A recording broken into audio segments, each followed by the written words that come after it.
Après 8 mois d'une vaillante course autour du monde en équipage par les 3 caps, Neptune accoste le 15 avril 2024 à Cowes.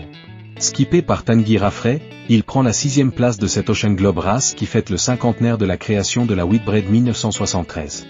Avec une place de 3e dans la dernière étape, l'équipage a fait preuve d'une compétence qui s'est constamment améliorée au fil de l'épreuve. Équipier permanent à bord de Neptune sur les 4 étapes, Bertrand Delhomme vient de gagner son pari, celui de prouver que la maladie de Parkinson ne l'a pas empêché de tenir son poste sur le pont de Neptune. À son arrivée, il déclare fièrement au nom de ses équipiers, « Nous avons gagné. Si le résultat de cette course sportive est primordial, nous avons aussi gagné celui que nous nous étions fixés en parallèle. Malgré la maladie, il est possible de s'engager dans des objectifs ambitieux qui vont même permettre de se surpasser. » De son côté, tant le skipper et chef du projet évoque la chance d'avoir eu Bertrand à son bord. Sa présence à nos côtés est émouvante.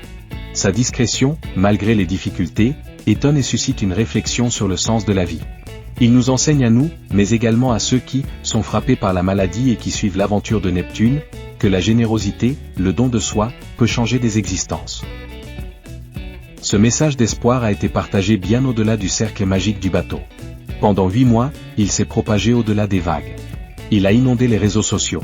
Il a réveillé les consciences. L'émissaire invincible du bord a réussi sa mission héroïque.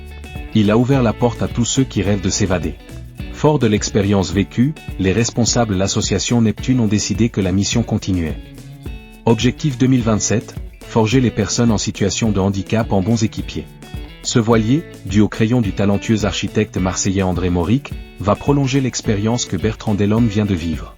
L'association Neptune travaille à la mise en œuvre, pour les mois prochains, d'un programme de navigation pour les personnes atteintes de maladies neurovégétatives sur un bateau classé intérêt patrimonial. La figure géante du dieu de la mer dessinée sur le spinnaker est désormais la signature de Neptune. Après un premier tour du monde dans la Whitbread 1977, puis un second tour du monde dans l'OGR 2023, le célèbre voilier capornier a pour objectif d'être au départ de l'édition 2027 de l'OGR, inlassablement, ou continuer de porter fièrement son pavillon sur lequel on peut lire « Qui ose vivra ». Les adhérents de l'Ancre pourront, ce vendredi, rencontrer Tanguy Raffray, skipper du voilier Neptune, et Stéphane son second. Ils présenteront le voilier Neptune, l'association et ses projets.